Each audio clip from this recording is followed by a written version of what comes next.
Okay, so I will first begin by giving a big, fat American welcome to our big, fat Canadian brethren. Okay. Sorry, just big and fat was rolling right there. Say welcome. For those of you who don't know, for those who are from here, there is two groups who's visiting us today from our north. So there's a group coming from the Church of St. Maurice, St. Verena, Father Bishoy Selemer from Toronto area. Nice to meet them. And then a group coming from Church of Mississauga, Church of 15 priests or something like that. But the one that's important for us here today is Abuna Maximos. Okay, so he was the one praying the second liturgy. So welcome them. If you see someone that you don't know, say hello. Americans, be nice to Canadians. Canadians, be nice to Americans. Okay, hopefully no world wars today. Okay, I hope everyone was able to grab one of these with them on their way in. Okay, they were at that back table. If you're just joining us today for the first time, I'll just do a quick recap of what it is that we're talking about. For the past several weeks, ever since we finished the Thanksgiving holiday, we've been discussing a series called How to Be Rich. Now notice, we are not talking about how to get rich, but how to be rich. And the essence of this series that we've been talking about basically says that you, whether you realize it or don't realize it, like I said in the beginning, I spent the whole first session convincing you of one fact, which is that you are rich. And if I took a survey before you walked in here today and said, who's rich? Probably very few people would say that they're rich. You know the reason why you don't think you're rich? Because you keep trying to become rich and to get rich and to get more and more and more and more stuff. But when you take a step back and you take a look at the world around you, you will realize that you are rich. If you make $37,000 per year, which I would say probably the majority of us in this room do, you are in the top 4% of wage earners who are alive today. Okay? You're in the top 4% of people who's breathing today. If you make $37,000 per year and you don't think you're rich. If you made the next step and you get up to $45,000, you're in the top 1% of people who is breathing on this planet. Bottom line is, you are rich. Okay? And some people, like I stopped at $45,000. Some people in this room today, if you're honest, you're not just rich. You're like mega rich. You're like not top 1%, you're like top 0.2%. And you don't feel it. Why? Because you keep trying to get rich. The reason why we don't feel rich is because everything that we have, we consume. And we're always trying to get more and more and more and more and more, so that's why we don't feel rich. Well, the truth of the matter is, whether you accept it, don't accept it, you're rich. And when the Bible gives commandments to rich people, it ain't talking to other people. When the Bible speaks to rich people, it's talking to you because you're rich. And you have a lot of stuff that a lot of people in this world don't have. Is it good or bad to be rich? Well, what I said in the beginning, okay, is that it's both good and bad.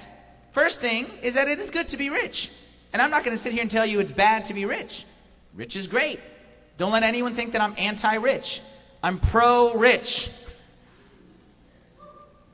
Being rich is something that was given to us by God. God put us in this country or that country, or God put us here. God gave us parents who could provide for us. God put us in a place where we could be rich. It's not bad. You don't have to apologize for it. However, it can be bad because being rich is very dangerous. Our Lord Jesus Christ said that it is easier for a camel to go through the eye of a needle, needle, than for a rich person, you, to go to the kingdom of heaven. Easier, camel, needle, versus you, heaven. So being rich is not bad, but being rich is dangerous. Why? Because when we have riches, it's very easy to trust in those riches and not trust in God. And it's very easy to put more priority on the riches than we put on God, and that is dangerous. I said this in the second week of this series, and I believe it, and I'll keep on saying it, that for most of you, living in this society and culture and whatever, riches will be the number one competitor to steal your heart from God. Riches will be the number one competitor to take this place in here. And the thing about riches, like we talked about, is riches are deceitful. And they come in promising happiness. If I had more, I would be more happy. That's a lie. If I had more, I would be more secure. That's a lie. Riches are deceitful. And once they get inside, they can really mess you up.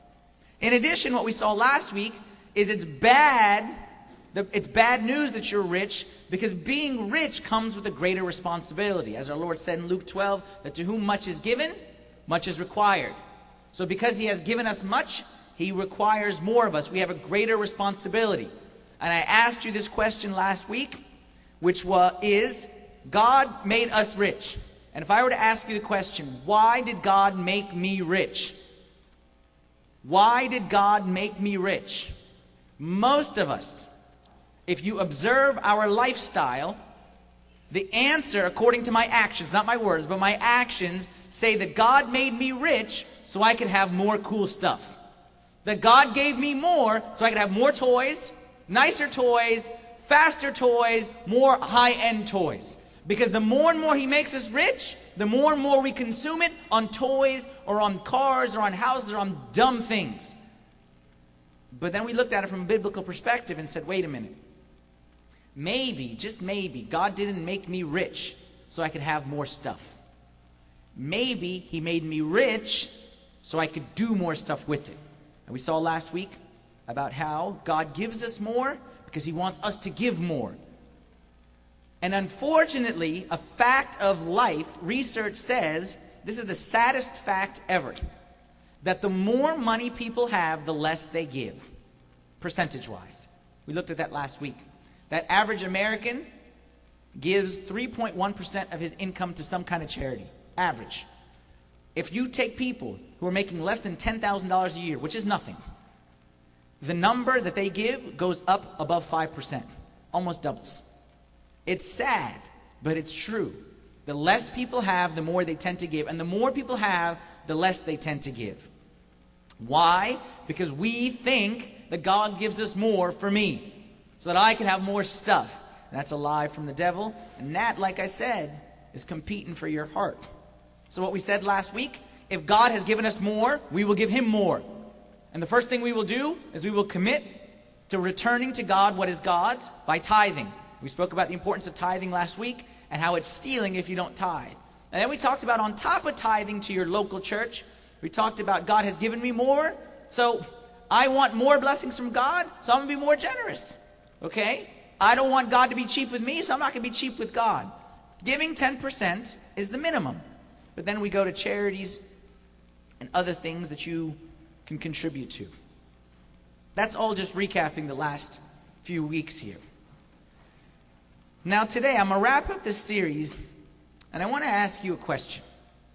Have you ever thought to yourself or said to yourself, money changes people? Anyone ever thought that to themselves? Said that? Money changes people. I think all of us have. And all of us can think of examples how money changes people. Because the bottom line is, whether for better or for worse, money changes people. It's funny that I oftentimes hear people say money changes people, but I never heard someone say money changes me.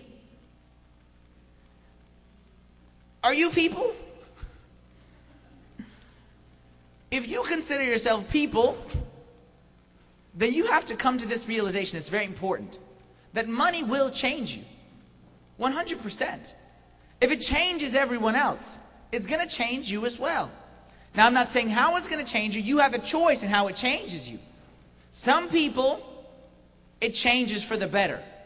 Some people get more and they become more generous, more grateful to God. But let's not kid ourselves. The vast majority of people who get more money don't use it, don't change in a positive way.